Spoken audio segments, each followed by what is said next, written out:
पिछले 21 महीनों से हम लगातार आपको इजराइल हमास वॉर और गाजा में बदतर होते हालात के बारे में बताते आए हैं। लेकिन पिछले एक महीने में जो कुछ भी हुआ है, जो हो रहा है, उस पर अलग से बात करना काफी जरूरी है। जो दुनिया गाजा को एक बुरा सपना सोचकर भुला देना चाहती थी, उसकी आंखें तब फाइनली खुल गई जब यूनाइटेड नेशंस के फूड सिक्योरिटी एक्सपर्ट्स ने अपने latest integrated food security phase classification या आईपीसी रिपोर्ट में बताया कि गाजा स्ट्रिप में अब फैमिन या भूखमरी अपने सबसे खतरनाक फेज में पहुंच चुकी है। And I coat, the worst case scenario of famine is unfolding in Gaza. Gaza में रह रहे 21 लाख लोगों में स्टारवेशन यानी भूख, मैलन्यूट्रिशन और बीमारियों की वजह से हंगर रिलेटेड डेथ्स चौंका देने वाली तेजी से बढ़ने लगे हैं। यूएन रिपोर्ट के मुताबिक गाजा स्ट्रिप के ज्यादातर हिस्सों में लोगों का फूड कंजम्पशन फैमिन लेवल तक पहुंच गया है, मतलब अकाल से भी बुरी स्थिति हो गई है। यूएन के तमाम एजेंसीज महीनों से चेतावनी देते आए थे कि गाजा में जैसे हालात बन रहे हैं, अगर उसे ठीक नहीं किया गया तो फैमिन या अकाल वहां आ जाएगा, लोग मर जाएंगे बहुत बड़ी तादाद में। अब 21 महीने की जंग और जेनोसाइड के बाद गाजा में भुखमरी का मंजर मंडरा रहा है। इस वर्स्ट के सिनेरियो के बारे में हमने देशभक्त पर पहले ही एक प्रेडिक्शन भी की थी। ईरान के साथ सीजफायर के बाद यह आशा जताई जा रही थी कि इजराइल को फिर से मौका मिलेगा गाजा पर फोकस करने का, लेकिन हमास उनको तो ना मिला इस रीफोकस एफर्ट में, लेकिन भूखे बच्चों को ही इजराइल की सेना ने मार गिराया, वो भी जब वो एड सेंटर पर जिंदा रहने के लिए कुछ खाना ढूंढने के लिए आए थे, भीख मांगने के लिए आए थे। अब तो जेनोसाइड के साथ साथ लोगों को भूखे मारने का नंगा नाच भी चल रहा है। आईपीसी रिपोर्ट के अनुसार गाजा में रह रहे हर 3 में से 1 इंसान को आज कई दिनों से खाना तक नहीं मिला है। मैलन्यूट्रिशन के केसेस इतने ज्यादा बढ़ गए हैं कि हॉस्पिटल्स में लोगों को रखने की जगह अब बाकी नहीं रही है। हालात इतने बुरे हो चुके हैं कि जुलाई के महीने में, सिर्फ जुलाई के महीने में 63 लोगों की मौत हो चुकी है मैलन्यूट्रिशन की वजह से। मैं गोलियों के बारे में बात नहीं कर रहा हूं, भूखे मर रहे हैं लोग। इनमें से कम 25 तो बच्चे भी शामिल हैं जो भूख से, स्टारवेशन से बीते 2-3 हफ्तों में मारे गए हैं। इसमें 4 महीने से लेकर 18 महीने के बच्चे भी शामिल हैं। अब बताइए, ये भी क्या हमास के थे? अब इन्हें मैलन्यूट्रिशन इसलिए होना पड़ा क्योंकि इनकी जो माएं हैं वो फीड तक नहीं कर पा रही हैं बेबीज को। फॉर्मूला की तो बात बहुत आप भूल जाइए कि बेबी फॉर्मूला आपको वहां मिलेगा। गाजा के हॉस्पिटल्स में इस साल अप्रैल से लेकर अभी तक 20,000 से ज्यादा बच्चों का अक्यूट मैलन्यूट्रिशन का इलाज हो चुका है। कंजर्वेटिवली बोले तो युद्ध के दौरान अभी तक 60,000 लोग मारे जा चुके हैं। यह कंजर्वेटिव एस्टिमेट है जिसमें करीबन 20,000 बच्चे बताए जा रहे हैं। तो या तो हमास बहुत ही शक्तिशाली हो गया है कि 6 महीने से ही बच्चों को वेपन्स ट्रेनिंग उनको मिल जाती है, उनके हाथों में बंदूक दे दिया जाता है, या फिर बच्चों का नरसंहार हो रहा है। 7 अक्टूबर एक टेरर अटैक था, यह हम डे 1 से देशभक्त पर कहते आए हैं। यकीन ना हो तो एपिसोड जाकर देख लेना। लेकिन इजराइल का जवाब इस टेरर अटैक का पूरी जनसंख्या का जेनोसाइड बन गया। बच्चों को मारा जिनका टेरर के साथ कोई लेना देना तक नहीं था। अब उसके बाद आया है नया हथियार, लोगों को भूख से तड़पाओ इस आशा में कि कहीं हमास प्रकट हो जाए। यह युद्ध के तरीके 13वीं सदी में चल सकते थे, लेकिन सोचो आज के डेट में लाखों लोगों को इस तरीके से आप भूखा नंगा मार रहे हो, वो भी सबके आंखों के सामने, इंटरनेशनल कम्युनिटी के नाक के नीचे। आप कल्पना तक नहीं कर सकते हो ऐसा हो सकता है, लेकिन ऐसा हो रहा है और हम अपनी आंखें बंद करके बैठे हुए हैं इतने महीनों से। लोगों में डेस्परेशन का लेवल आज इतना बढ़ गया है कि जो गिनी चुनी एड की ट्रक्स गाजा स्ट्रिप तक पहुंच भी पा रही हैं, उन्हें रास्ते में ही लूट लिया जा रहा है, रोक लिया जा रहा है। अब लूटे गए एक अनाज की बोरी, सोचो एक हताश इंसान $35 या करीबन 3,000 रुपए देकर खरीद रहा है। वो भी तब जब वॉर की वजह से लोगों के पास ना तो जॉब्स है ना तो इनकम है, जो थोड़ी बहुत सेविंग है वो जिंदा रहने में निकल जा रही है। इजराइल के सिंपथाइजर्स का कहना है यह लूटपाट हमास करवा रहा है। वैसे इजराइल के अकॉर्डिंग तो वहां कोई भुखमरी भी नहीं है, सब चंगासी है। लेकिन न्यूयॉर्क टाइम्स ने इजराइल मिलिट्री ऑफिशियल्स का हवाला देकर लिखा है कि हमास ने अब तक कोई सिस्टमैटिक लूटपाट नहीं मचाई है। रॉयटर्स ने भी यूएस गवर्नमेंट के इंटरनल रिव्यू नोट्स में से खंगाल कर पता लगाया है कि हमास ने अभी तक यूएस फंडेड एड को सिस्टमैटिक तरीके से लूटने की कोशिश नहीं की है। खैर, इस लूटपाट के बाद जो बचे खुचे जो एड होता है, जो बैग्स होते हैं, फाइनली वो डिस्ट्रीब्यूशन सेंटर तक पहुंच पाते हैं। उनको लेने के लिए भी मारा मारी मच जाती है, स्टैम्पीड्स हो जाते हैं। एक एड सेंटर में तो कई बार 70-80 लोग सिर्फ स्टैम्पीड में मारे जाते हैं। इतनी बुरी हालत है, कीड़े मकोड़े की तरह लोग मर रहे हैं। रिपोर्ट्स तो यहां तक कहते हैं कि इजरायली कंट्रोल्ड एड सेंटर्स में तो आईडीएफ सोल्जर्स खुलेआम बिना डर के, बिना रोक टोक कर भीड़ पर गोलियां चला देते हैं। ये सब देखकर, ये मंजर देखकर अब तो कुछ यूएस सोल्जर्स भी वहां की बर्बरता के बारे में बात करना शुरू कर रहे हैं। इंटरनेशनल मीडिया को बता रहे हैं कि इजराइल और गाजा स्ट्रिप पर क्या हो रहा है। जरा सोचकर देखिए, अपना खुद का घर होने के बावजूद आपकी फैमिली को एक टेंट में रहना पड़े, कई दिनों तक खाना तक नसीब ना हो, छोटे बच्चों को दूध तक नहीं मिल रहा है, और जब फाइनली डेस्परेशन में आपको एक एक्टिव वॉर जोन में कई किलोमीटर चल के bombs, air strike, tank, sniper से बच बचाकर आप अगर फूड डिस्ट्रीब्यूशन सेंटर तक पहुंच भी जाते हो, वहां पर थोड़ा एड लेने के लिए भी आपको गोलियों का सामना करना पड़ता है, आपको वहीं ढेर कर दिया जाता है। हम जिस सिचुएशन की कल्पना भी नहीं कर सकते हैं, वो गाजा में लगभग हर फैमिली को हर दिन आज महसूस करना पड़ रहा है, उससे गुजरना पड़ रहा है। लेटेस्ट यूएन रिपोर्ट के मुताबिक सिर्फ पिछले 2 महीनों में 1000 लोग मारे गए हैं, सिर्फ और सिर्फ फूड और एड लाइन में लगकर एड लेने की कोशिश में, फूड डिस्ट्रीब्यूशन सेंटर में गोली खाकर वो मर गए हैं, या फिर एक एक्टिव वॉर जोन में उसको पार करने की कोशिश में वो वहीं ढेर हो गए हैं। यह है हालत, यह है सच्चाई 20 लाख से ज्यादा लोगों की आज के डेट में 2025 में, जब सोशल मीडिया दुनिया के सामने सब सच्चाई बयां कर रही है, लेकिन शायद लोग देखना नहीं चाहते हैं। और यह सारा कुछ एक आदमी एक कुर्सी पर बैठकर करवा रहा है, इजराइल के प्राइम मिनिस्टर बेंजामिन नेतन्याहू। और इस ब्रूटैलिटी में बीते 21 महीनों से उसका साथ दे रही है अमेरिका, चाहे वो जो बाइडेन हो या डोनाल्ड ट्रंप हो, रिपब्लिकन पार्टी हो या डेमोक्रेटिक पार्टी हो। इस जेनोसाइड को सपोर्ट किया जा रहा है, फंड किया जा रहा है, आर्म किया जा रहा है। वेस्ट के तमाम प्रोग्रेसिव देश किस तरीके से प्रोग्रेशन दिखा रहे हैं, अपना डेमोक्रेसी दिखा रहे हैं, अपना ह्यूमन राइट्स दिखा रहे हैं, अपना वो पूरा दिख रहा है। और सबसे दुखद बात है कि इंटरनेशनल मीडिया का क्या रोल रहा है। बीबीसी जैसे प्रेस्टिजियस और रेप्यूटेड ऑर्गेनाइजेशंस कैसे बिक चुके हैं, किस तरीके से इजराइल का प्रोपेगेंडा कर चुके हैं, अब वो भी सबके सामने आ चुका है। बस बची खुची जो सोशल मीडिया पर जो सच्चाई है वो बयां हो रही है, लोग देख रहे हैं। वैसे अमेरिकन पॉलिटिक्स को इजराइल किस तरीके से कंट्रोल करता है, उस पर पूरा एपिसोड हमने बनाकर रखा है, समय मिले तो उसको जरूर देखिएगा। इस पागलपन के कुछ जवाब आपको जरूर मिल जाएंगे कि ये हो कैसे रहा है। 21वीं सदी में खुलेआम जेनोसाइड और सैकड़ों लोगों को भूखे मारने की कला इजराइल ने अब उसमें महारती हासिल कर ली है, लेकिन हिपोक्रेसी की भी सीमा होती है। और अब फाइनली दुनिया भर के लोग कहने लगे हैं, बस करो भाई, कुछ तो शर्म करो। अपने बच्चों को हम क्या बताएंगे कि नाजी से भी बुरा जेनोसाइड चल रहा था हमारे टाइम पर, और हम चुप बैठे रह गए। आज से ठीक 1 महीने पहले 4 जुलाई को खुद यूएन स्पेशल रैपचर फ्रांचेस्का एल्बनीज ने एक बहुत अहम रिपोर्ट जारी की, जिसमें बताया गया कि कैसे बड़े कॉरपोरेशंस, बड़े कंपनी जैसे पैलेंटियर, जैसे कैटरपिलर जेनोसाइड से मुनाफा कमा रहे थे। उनके अच्छे दिन चल रहे हैं क्योंकि इजराइल को नई नई टेक्नोलॉजीज, नई नई इक्विपमेंट वो सप्लाई कर रहे थे, जिससे गाजा में तबाही मचाई जा रही थी, घरों को बुलडोज किया जा रहा था। रिपोर्ट ने कंपनीज के ऊपर भी सैंक्शंस की मांग की, तो उल्टा नपट के फिर ट्रंप ने भी कहना शुरू कर दिया कि हम ऐसे यूएन के लोगों को ही सैंक्शन कर देंगे। हिपोक्रेसी नंबर 1 वहां सामने आने लगी।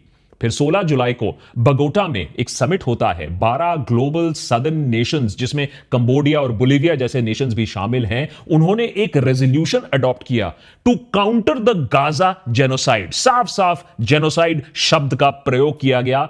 और इस एम्बार्गो का मतलब है ना हम आर्म्स से डील करेंगे इजराइल के साथ, हम पब्लिक कॉन्ट्रैक्ट्स को कैंसिल कर देंगे और इजराइल के अगेंस्ट वॉर क्राइम्स की पनिशमेंट की मांग करेंगे। बाय द वे, इसमें voice of the global south India इसमें शामिल नहीं था इस रेजोल्यूशन में। फिर 21 जुलाई 25 देशों का एक जॉइंट स्टेटमेंट आता है इजराइल की कड़ी निंदा करते हुए। गाजा में एड रोकने के लिए इजराइल की निंदा की जाती है। इस स्टेटमेंट में interestingly UK, France, Japan, Australia जैसे देश ने सिग्नेचर किया, साइन किया, समर्थन किया। यह इजराइल के लिए एक बड़ा धक्का था, क्योंकि अब तक ट्रेडिशनल एलाइज, अब वो जो उनके साथ थे, अब वो दोस्त जो थे, वो भी कड़ी निंदा करने लगे।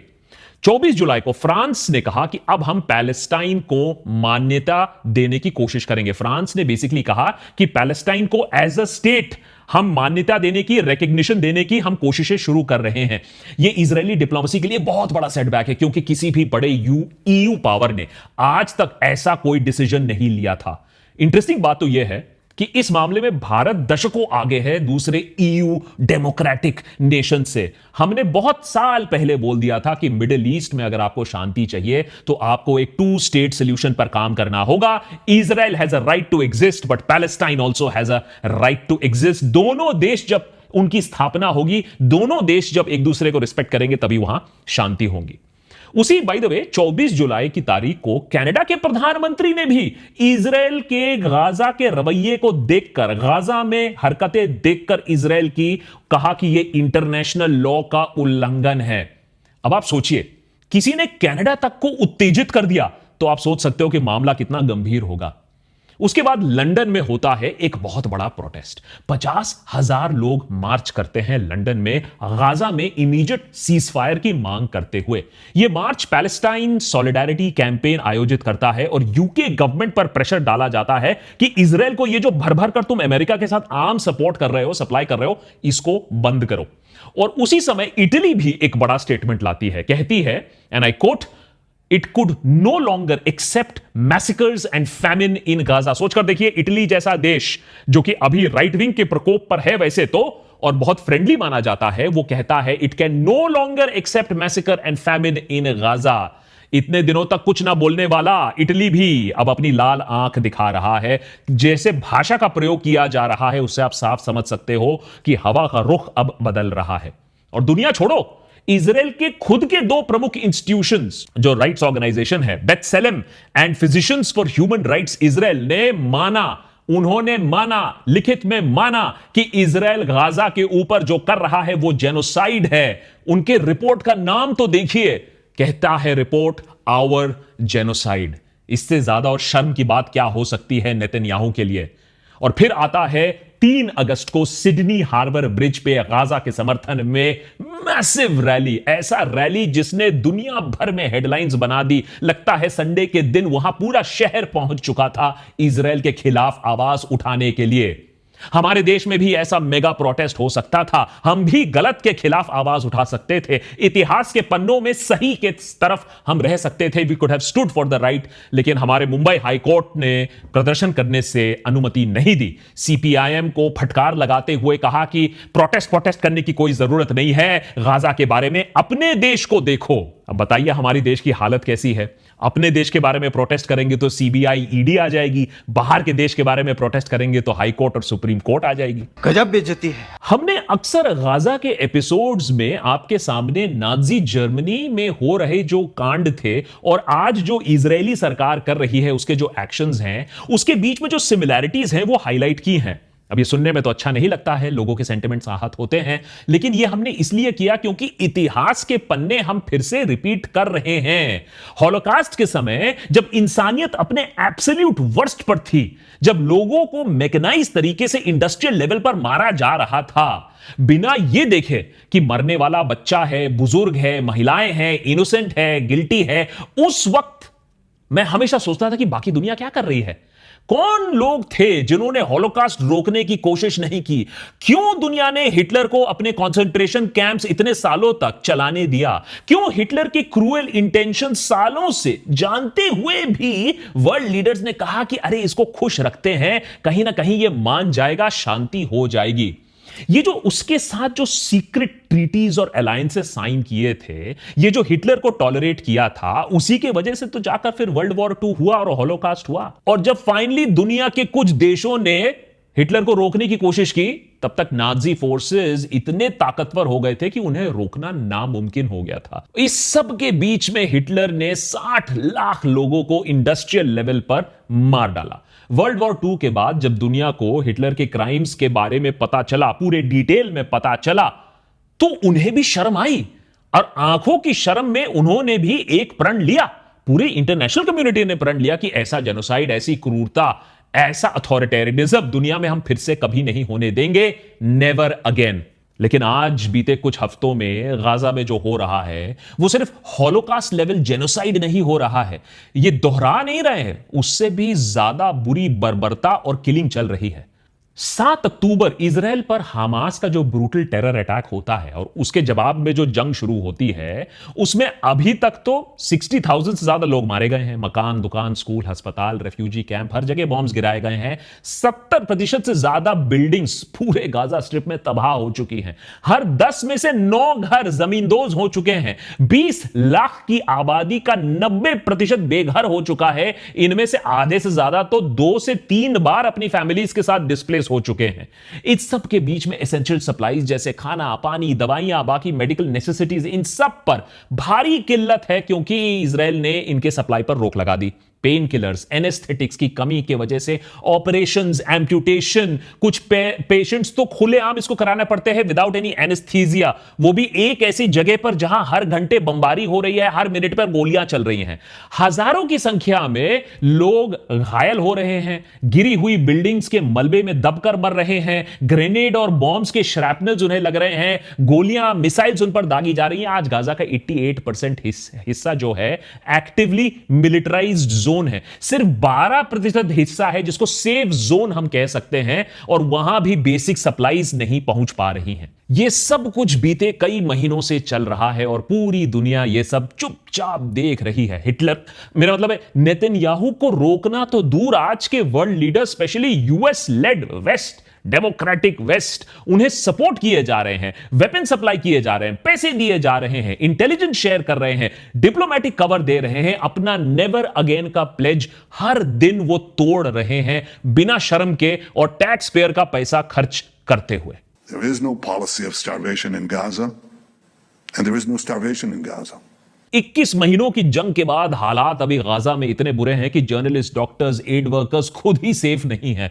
आज गाजा में डॉक्टर्स और जर्नलिस्ट को भी खुद को और अपनी फैमिलीज को फीड करने के लिए बहुत सारी कोशिश करनी पड़ती है, दौड़ भाग करनी पड़ती है। इनफैक्ट बीते हफ्तों में एएफपी और बीबीसी जैसे बड़े बड़े मीडिया हाउसेज ने, जिनके पास बड़े बड़े रिसोर्सेज हैं, वो अपने जर्नलिस्ट और स्ट्रिंगर्स के लिए आवाज उठाना शुरू कर रहे हैं, फॉर्मल स्टेटमेंट्स रिलीज कर रहे हैं।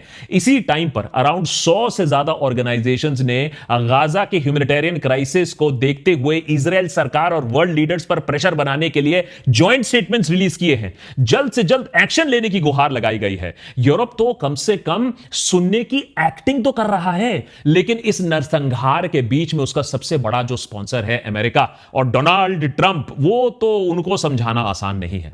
लेकिन वहां भी सरप्राइजिंगली कांग्रेसमैन हो, हॉलीवुड सेलिब्रिटीज हो, या पॉडकास्टर्स हो, या फिर even pro Israel legacy media houses हो, आज पूरा अमेरिका मानो गाजा के इशू पर एक होता दिख रहा है जो नामुमकिन होता 5 महीने पहले। हां, हार्डकोर इजरायली भक्त अभी भी हैं जो इजराइल का अभी एपैक का पैसा लेकर, खाकर, हजम करके कांग्रेस में अभी भी आवाज उठा रहे हैं कि गाजा को प्रायोरिटी बनाओ और गाजा को जमींदोज कर दो और गाजा को डेवलपमेंट प्लान बना दो, एटसेट्रा एटसेट्रा। इस लिस्ट में by the way Donald Trump खुद भी शामिल हैं कि अभी तो काम बाकी है। They're 35, 40 yards away, and they won't let them because they have lines that are set up. Some of those kids that's real starvation stuff. I see it, and you can't fake that. Donald Trump से आशाएं तो कम ही हैं, जबकि हमने देशभक्त पर कहा है कि यार ये वॉर रुकवा दो तो नोबेल प्राइज ले लो भैया, ले लो, लेकिन कम से कम ये नरसंहार रुकवा दो। लेकिन डोनाल्ड ट्रंप नहीं, दूसरे जो वर्ल्ड लीडर्स हैं वो अपना नेवर अगेन प्लेज कम से कम थोड़ा सा याद कर रहे हैं। और इस बदलते हुए इंटरनेशनल प्रेशर को देखते हुए फाइनली इस हफ्ते इजराइल ने अनाउंस किया कि गाजा में रोजाना ह्यूमैनिटेरियन पॉज होगा, जिससे ट्रक्स अंदर आ पाएंगी, लोगों को खाना मिल पाएगा, वो अपने ब्लॉकेड को थोड़ा ईज करेंगे। तो संडे से ही गाजा में 100 ट्रक्स पर डे एड आने लगी है। लेकिन यूएन कहता है कि गाजा में अगर आपको फ्यूल, फूड, मेडिसिन पहुंचाना है तो 600 से 800 ट्रक रोजाना आपको भेजने होंगे। और ये ट्रक्स बॉर्डर पर खड़ी हुई हैं, ऐसा नहीं है कि एड नहीं है, लेकिन इजराइल अंदर आने नहीं देता है। यूएन एजेंसीज के अनुसार इस एपिसोड को रिकॉर्ड करते वक्त 6000 से ज्यादा ट्रक्स रेडी कंडीशन में है टू मूव इनटू गाजा। लेकिन obviously unless and until Israel allow करेगा, पापा अमेरिका अलाउ करेंगे, तब तक ये नहीं होगा। इस अलार्मिंग सिचुएशन के बाद भी इजराइल बीते कुछ दिनों में भरी कोशिश तो कर रहा है कि कुछ ना कुछ पैतड़ा लगाकर कम कर दें ट्रक्स को, लोगों को अभी भी भूखा मारें। लेकिन हमें उम्मीद यह है कि अगर इंटरनेशनल लेवल पर अनप्रेसिडेंटेड प्रेशर बनता रहा तो फिर शायद इजराइल अपनी मनमानी यहां नहीं कर पाएगा। यूएन और तमाम एजेंसीज की डिमांड को क्लियर उसे करना ही पड़ेगा। गाजा में रह रहे 21 लाख लोगों तक कंटिन्यूअस एड अब पहुंचना बहुत ज्यादा जरूरी हो गया है और दुनिया भर में लोगों को इसके लिए आवाज उठाना पड़ेगा। लेकिन ऐसा तभी हो पाएगा जब इजराइल एक full fledged cease fire announce करेगा। इसीलिए इमीडिएट सीज फायर की भी अभी एक कोर डिमांड बन रही है और फाइनली उसके बाद हम सोच सकते हैं एक लॉन्ग टर्म अरेंजमेंट एस्टैब्लिश करना जहां एक 2 स्टेट सोल्यूशन की बात हो पाए। लेकिन वो तो बहुत दूर की बात है, अभी तो लोग भूख से मर रहे हैं। लेकिन एक बात हम अपनी तरफ से भी क्लियर कर देते हैं कि जब तक नेतन्याहू और उसका राइट विंग कोalition सरकार पावर में रहेगा तब तक पैलेस्टाइन सोल्यूशन निकलना तो बहुत ही मुश्किल है, इम्पॉसिबल है।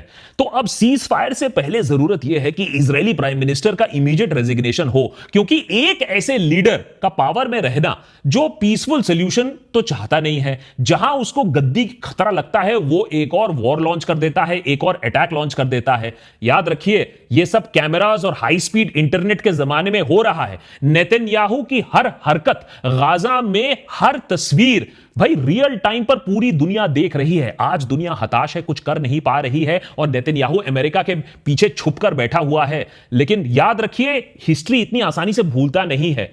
हिटलर को आज भी हम याद रखते हैं और उसी तरीके से नेतन्याहू के खिलाफ भी इवेंचुअली जो वीडियो एविडेंस है वो इस्तेमाल किया जाएगा। इतिहास के पन्नों में नेतन्याहू को भी एज ए जेनोसाइड इनेबलर याद किया जाएगा। हिटलर से ऊपर नहीं, लेकिन हिटलर के बगल में जगह मिलेगी इस नेतन्याहू को। और एक और चीज जो शायद इजरायलीज याद नहीं रख रहे हैं, समझ नहीं पा रहे हैं कि जिस तरीके से जर्मन्स पर एक लॉन्ग टर्म इंपैक्ट हुआ था वॉर का, उसी तरीके से इजरायलीज पर भी एक लॉन्ग टर्म इंपैक्ट होगा, क्योंकि पूरी दुनिया ये कांड देख रही है और पूरी दुनिया इसको याद रखेगी। और इसीलिए शायद बहुत सारे इजरायलीज हैं जो ये ज़ायनिज्म प्रोजेक्ट को सपोर्ट नहीं करते हैं। बहुत सारे जूस हैं जो खुद इस वॉर के अगेंस्ट हैं। तो क्लियरली इन लोगों को स्पेसिफिकली पॉइंट आउट करना होगा जो चाहते हैं कि पूरी गाजा को वाइप आउट कर दिया जाए। कौन है ये कैबिनेट मिनिस्टर्स भी नेतन्याहू के जो साफ साफ बोल रहे हैं हां हम जेनोसाइड कर रहे हैं, उखाड़ लो कुछ अगर उखाड़ना है। एंड फाइनली मैं इंडिया के स्टैंड से बहुत प्राउड हूं कि दशकों से हम ये बात जो बोलते आए हैं कि भैया 2 स्टेट सोल्यूशन ही है। Israel has a right to live, right to exist, but so does Palestine and Gaza.